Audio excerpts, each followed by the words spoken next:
All right. Thank you for joining us, Coach Wags, as I know you, but Paul Wagner, to those who may not know you. Thank you for sharing that information that you shared with us on kind of hitting, what does the bat look like, how to stand when you're at the plate, and all the information you shared that was really helpful. And what we'll just do here is just kind of have a conversation about who you are, your background with baseball, your relationship with baseball, and what couple extra batting questions to help people learn a little bit more about what to think when they're at the plate. Absolutely. Hello, everyone. Okay, first up, can you just tell us a little bit about yourself and your relationship with sports and baseball specifically? Baseball has been a part of my life for ever since I can remember. So since I was 2 years old, I have played it, I've coached it, I've instructed it, and I think overall I enjoy instructing probably the best just because I can see some reward in it with the students that I've worked with. I've been a part of the academy business for close to 18 years. I had my own business for about 12 years. I joined an academy here locally in Green Bay for 4. Then I branched out on my own now for the last 2.5. So cool. I guess instruction is in my blood. I did coach at the academy level. I coached my son, Max, who obviously I coached him ever since he was 6, all the way through he was 14, and then I just became a fan and watched him play. I'd like to think that I've evolved over the years, with what I've done with the background that I've got. I'm not real set in my ways, but there are certain things that I want to get across to a hitter.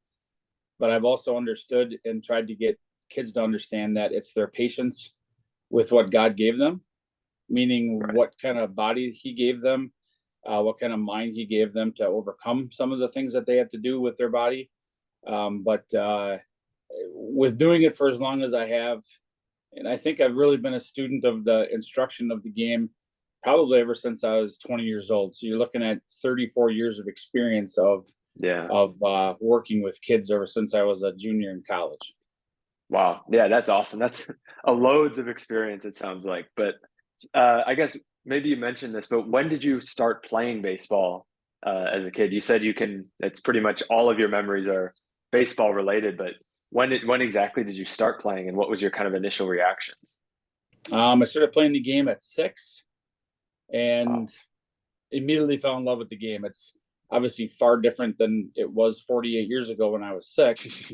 Yeah. But the basics of the game and the passion that I had for it when I was 6, I still hold close to my heart at the ripe old age of 54. Yeah, that's awesome. It's super cool to hear that passion in your voice. What was your favorite position when you were playing? My favorite position growing up was shortstop. I loved the pitch. When I was a sophomore in college, I became a second baseman, and that would probably be a 1A position for me. I really enjoyed turning to double play. Always being involved as a middle infielder was something that I took pride in being able to play the middle infield position just because I could communicate. I had quick hands. I was fast enough, laterally. I had a above average arm from that position, but I really enjoyed the middle part of the infield. Yeah. And for those who may not know, Paul's son, Max, as he mentioned, was probably one of the best baseball players that I've ever witnessed in my life. Was the all-star shortstop on our secondary school team, and is now working his way up in the professional ranks here in the U.S. So a tremendous player coached by a tremendous coach here, and that kind of middle infield skills must have rubbed off on your son a little bit as well. I'd like to think so. Right. What to keep things moving a little bit, what do you feel is the most valuable skill for a baseball player? I think it's, as I've gotten older and with the thousands of kids that I've worked with, in my opinion, that's turned from, wow, he's such a good athlete, or wow, she's such a good athlete in softball and in baseball, to a point where how mentally mature are they? And if they're actually ready to handle the task of being able to play the game. I mean, it's a game of failure, and I've learned that through the course of a game, through the course of a season, even through the course of instructional season. I mean, we spend more time here in Wisconsin instructing the game than we actually do playing the game. So how can we mentally become stronger? And just being Right. able to handle failure. I mean, if we can handle failure in a game that we're passionate about playing, I think that that helps us when we're off the field in life, because in my opinion, the game of baseball teaches us so much about the game of life. Yeah. And if we can handle the failure on the field, then I would hopefully think that we can handle the failure off the field. Yeah, that was something that I learned really early on in my experience playing baseball. I struggled with failure when I was really early playing, but I noticed that as soon as I figured out that like failure is just a part of baseball, but especially of life, and it's about how you deal with that, that was a huge turning point um, in my life as well, but especially with baseball. Right. Um, Similar question: what do you think is the most valuable skill for a baseball coach? Um, well, I think going right back to the mental side, just to kind of help your kids understand that you are going to fail, and then Yeah, recognize, certain drills, certain skills, certain things that you can do on the mental side to allow them to grow. I mean, you can look at a 6'3" pitcher who can throw 95 plus with a nasty changeup, but if he mentally can't get himself through a couple of walks, um, then it doesn't matter what God gave you. right. So, the as a coach, I just think that we have to care. We can't just let the kids go out there and play. And I've always kind of prided myself in fact that not only do I want to get to know the kids and how they play and what their skills should be and what's the best position that they should be able to play, but also get to know them what they're like off the field. Because Yeah, if I don't, then who am I? I've looked to my coaches. I mean, losing my dad when I was 17 years old, I looked to my baseball coaches to be my mentors, and they all succeeded greatly in all different aspects of life.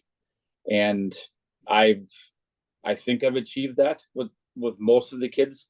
Uh, in fact, I had a kid last night walk up to me, introduce me to himself. I remembered the name, and then once he told me who he was, he said, "I wasn't a very good baseball player. I didn't play much beyond sophomore year of high school, but you were an awesome instructor and a great coach."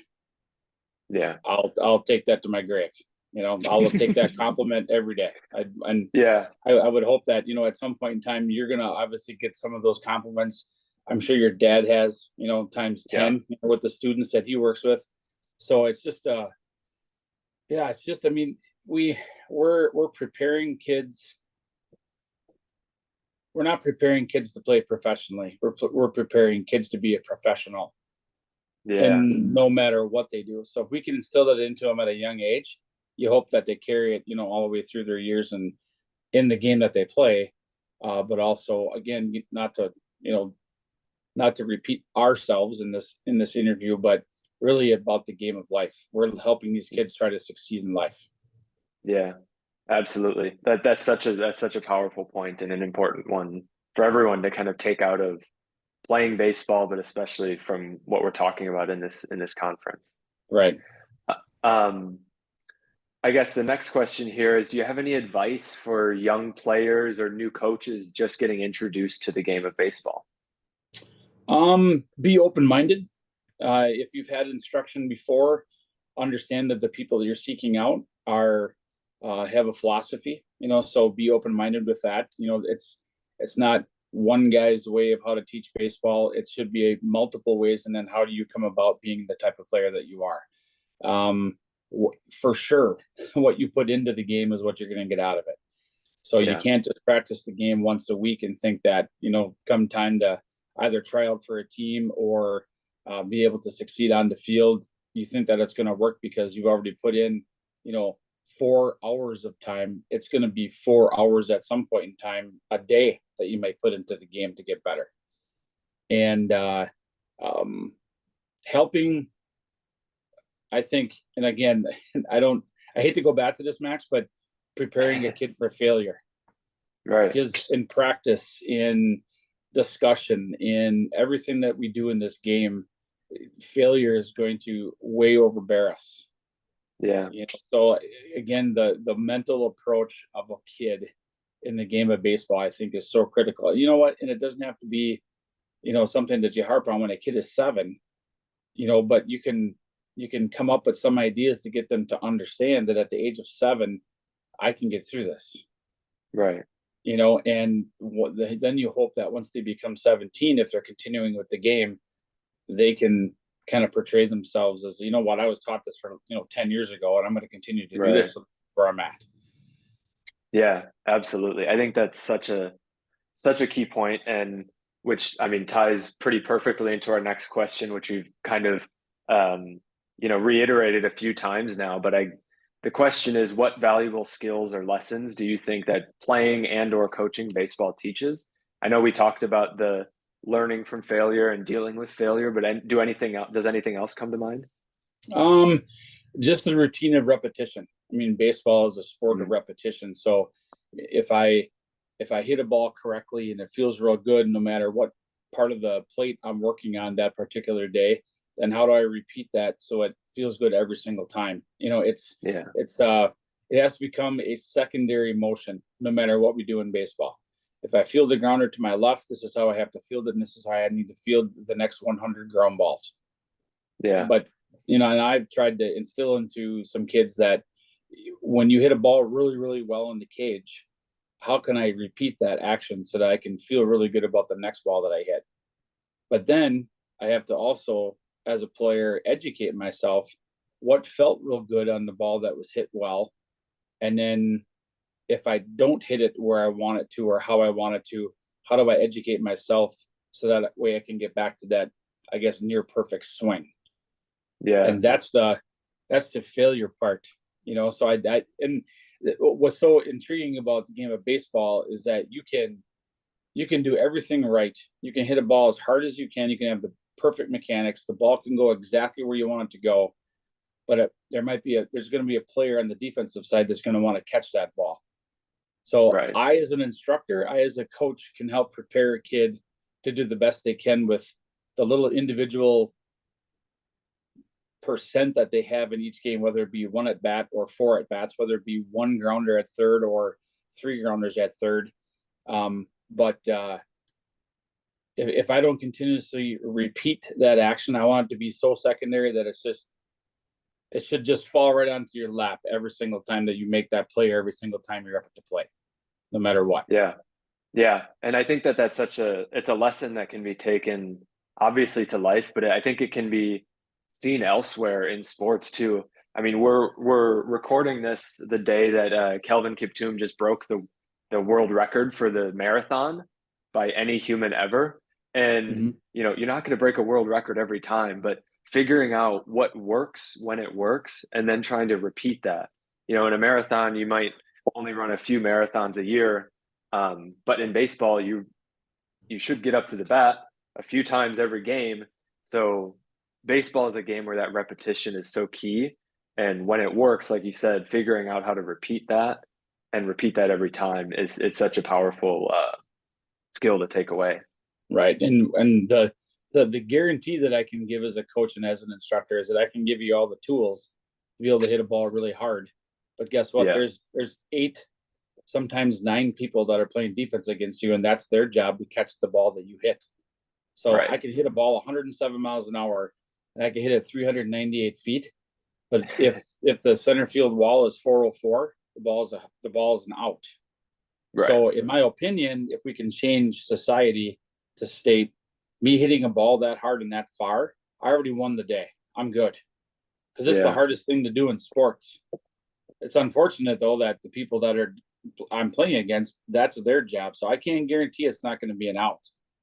Right. But I can guarantee that I can get you to a point where you're going to hit a ball real hard. Yeah.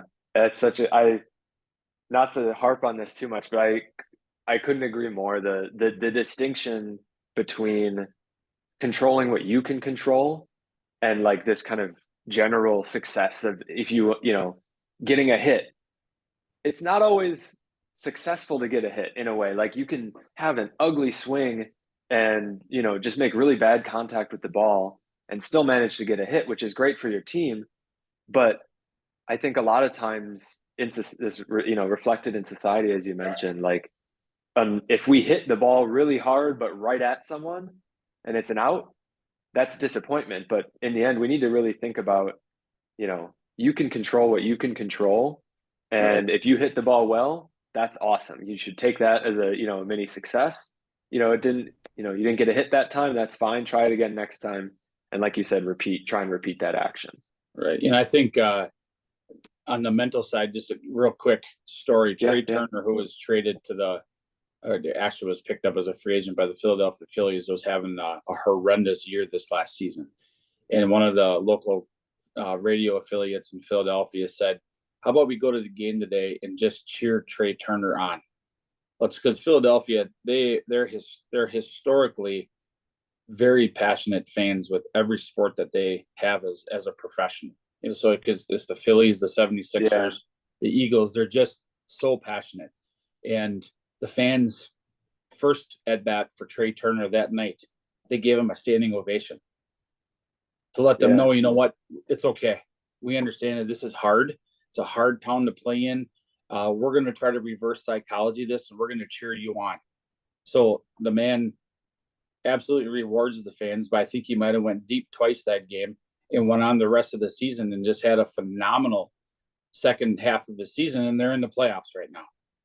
Yeah. But if they continue to boo him, he's not going to want to stay in Philadelphia. He's not going to perform.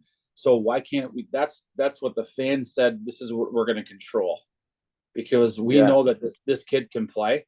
So why are we down on him all the time? The meanest and most ruthless fans in sports did sure one of the most heartwarming things you'll ever see, and it saved this player's season. Trey Turner is having the worst year of his life, and it hit rock bottom when he went 0 for 5 against the Marlins, dropped his average to the lowest it's been all year, and made an error that cost the Phillies the game. He has been getting booed throughout the season, but after this performance, Philly legend, the Philly captain, made an announcement. Let's not boo Trey Turner. Let's give him a standing ovation every time he comes to bat. The next night, Trey Turner came to the plate and got a massive standing ovation. He responded by hitting an RBI single. The next day, he got even more standing ovations. Turner responded by hitting a bomb. The stadium went crazy, and Turner continued to get standing ovations throughout the weekend. He continued to play amazing throughout the weekend and even bought billboards across the city to thank Philly fans. Do you think this fixed? That power, I mean, I'm sure your dad has said it 1,000 times. I know your mom has. The power of positive thinking. I don't want to sugarcoat everything. Bottom line is, you were having a terrible season. We all recognize it, but you know what? We know you can play, because that's why we have you in Philadelphia. So we're going to turn the tides. How can we do that? And there was a college in Michigan that on a spring break trip, every time a kid would hit a line shot but it would be caught, the players would jump out of the dugout and meet the guy at the line and give him a high five and come back in the dugout. Well, it was an out. Yeah. And the coach said, I need to change ways. He goes, that kid won that at bat. Yeah, he didn't make it to first. He didn't get rewarded for a base hit. But hey, kudos to the shortstop who caught the line drive. But bottom line is, our guy won. Yeah. And so did your guy. So we're going to celebrate that. And it's a different mentality that goes completely against the grain of the game of baseball. Yeah. Completely against the grain. But the analytics right now of baseball are looking at it like, if you strike out twice in a game, but you hit a double, you had a really good game. Well, Max, I'm going to tell you that if you struck out twice and hit a double, yeah, you had a good game, but what the heck happened to the other two at bats? Right. It's the same thing talking to my Max. Right. He goes, I'll hit a triple and I'll go 0 for 3 for my next 3 at bats and strike out, but I hit a triple. It's okay in Major League Baseball to do that, because that's what they're looking for. But I, as a parent and so old school that I am, I'm like, what the heck happened to the other 3 at bats? Yeah. But it's just a different mentality, a different way of going about things. It's not that they don't care about the strikeout or care about why they're striking out. They're just going to say, you know what, the next at bat's going to be another battle. Yeah, absolutely. How would you describe your coaching style? I think in 2 different segments. The first time, the first few years that I coached, I was a yeller. I wanted things, done a little bit more perfect, but I also had to understand that when I started, when I started coaching, it was high school for a year. Then I went on to coach college ball for 4 years, but I kept kind of the same mentality of I wanted things a little bit more of a regiment. I was never in the military, but it was more of a military regiment to prepare these kids, that I wanted things organized. But then, after Max was off to college and I was done with the whole, coaching my kid, it got to be more of I looked at it in a different way, that I'm now here to make a difference with these kids. And I was never given like the top team of an age group. I was always given the second team or the third team. And I'm like, so see, these kids will have a chance to play college ball at some point.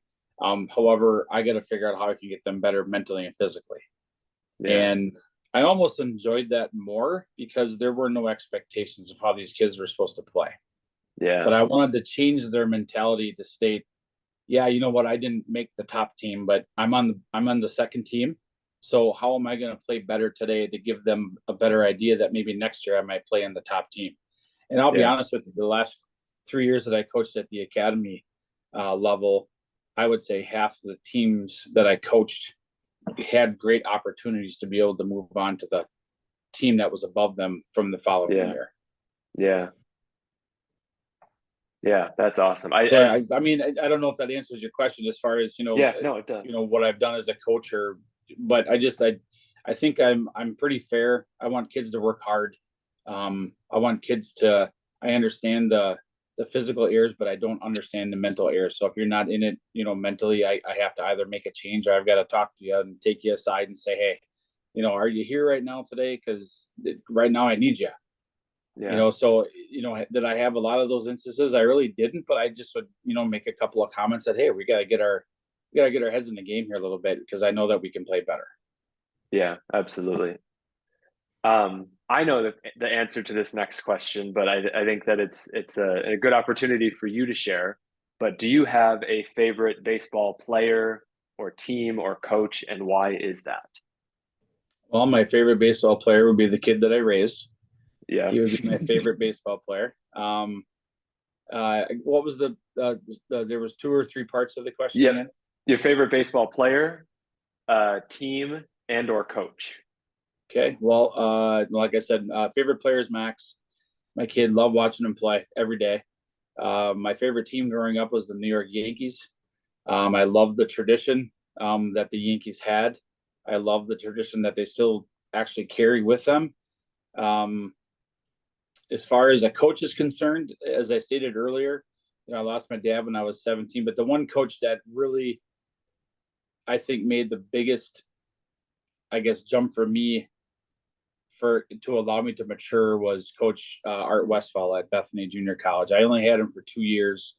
He and I still keep in contact. He still, to this day, will send me a birthday card. And I've left that school, back when I was 20 years old. So for the next 34 years, he sent me birthday cards. I talked to him maybe a handful of times during the course of the year. He keeps tabs on what I got going on over here. He keeps tabs on Max.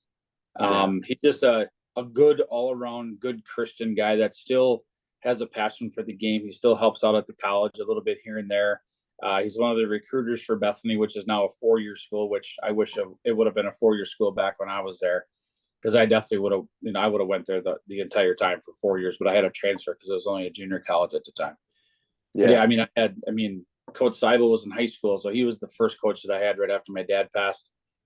Coach Bergman, he was my Babe Ruth coach. I had Coach Nett, Coach Schaefer. Coach Gable was my coach ever since I was 14 all the way through until I retired, actually playing the game of baseball when I was 34. So all of those coaches have made such a huge, they were a big support for me. There wasn't one of them that took on the father role, but there's a bit and piece of each one of them that became, a whole dad to me. Yeah. Which I'll take that appreciation from those gentlemen until the day I die. Yeah, and I think this is such a potent reminder for all the coaches watching and listening to this, is that you can have a real impact on people and your players and the people around you. So I guess don't take that for granted, because that's such a huge opportunity to be there for someone, and just, provide support for children and for other people. But I mean, yeah, I mean, the coaches that are going to be watching this, you take a look at like the videos that you sent me of some of the kids this last week. Take a look around and where they're throwing balls, how they're playing catch. And then you take a look at where some of our kids here in Wisconsin are playing catch. I mean, these fields are beautiful here. Those kids over in Africa, I mean, they're wherever they can play catch, they're playing catch. I mean, that's true sandlot baseball right there. It's just it's insane. Yeah, So, pure passion. I like to think that, a lot of the times in the U.S., the way that we kind of interact with baseball, especially with young kids in that academy kind of structure, at times can really be difficult for kids to go through, and for them to lose the kind of love for baseball. And from what we've experienced in Kenya, and from what we're hearing from our partners in Nigeria and Benin and South Africa, like there's just pure passion, and it hasn't been kind of disrupted by this like desire for perfection and all these things that sometimes we like to put into society here, at least in the US. To go on to this is kind of our last little section here on more batting specific things as we start to wrap up. What should be going through a batter's mind when they walk up and step into the batter's box and start to prepare for a hit? What should be going through their mind? To have a yes, yes, yes mentality. Yeah. What do you mean by that? What I mean by that is that, I think far too many times a kid will get in the box, and there might be so many things going on in their mind that it might be a no, no, no, yes mentality, meaning that I don't know if I want to swing at this, or this guy's really good, or he throws really fast, he's got a great curveball. Instead of going into it with that approach, the yes, yes, yes, no mentality would be, I'm going to get geared up to hit my pitch every single time that I see a pitch. And if it's not, I let it go. If it's close enough with 2 strikes, then I obviously have to protect myself at the plate. But I want to get up there with as much positivity that I can in my mind, along with, because if I put the work in physically, I should be able to achieve success. But if I go into my preparation for a game, my preparation for an at bat, and the mental side of my swing isn't where it needs to be, I'm going to probably lose that battle. Yeah. And so that would be the approach. And again, to be prepared that, I could go in there with the greatest approach mentally and physically, and I might still fail. So how do I walk away from that at bat, learn from it, and then not let it get into my next at bat? Yeah. And to kind of, I guess, probe on this a little bit further, why is it important for a skilled player to even have an approach going up to the plate? Why don't they just kind of go up and swing at the bat and swing at every pitch? What's the point in having that kind of mentality when a batter steps into the box? Great question. I think that when I grew up, I was more of I'm just going to get up there and hit because I know that I can hit the ball. I think that the mental approach has become so much of a part of the game right now that I think sometimes it doesn't allow a kid to just react to the pitch and hit it. Yeah. So I think sometimes the approach part, depending on the level that you're at, I think can be somewhat overkill because it doesn't allow the skill then to happen by the player. If the report book on a pitcher coming in and you're the next at bat is he's going to throw 75% fastballs on the first pitch, but he comes at you with a slider on the outside part of the plate, but you're reading fastball and you swing and miss. If I would just go up there not knowing how the pitcher is going to pitch to me, why don't I just react to the slider and not swing at it? Mm-hmm. That's just, I think the approach should be more of, hey, I'm just going to go up there and not to a point where you have fun, where you don't care.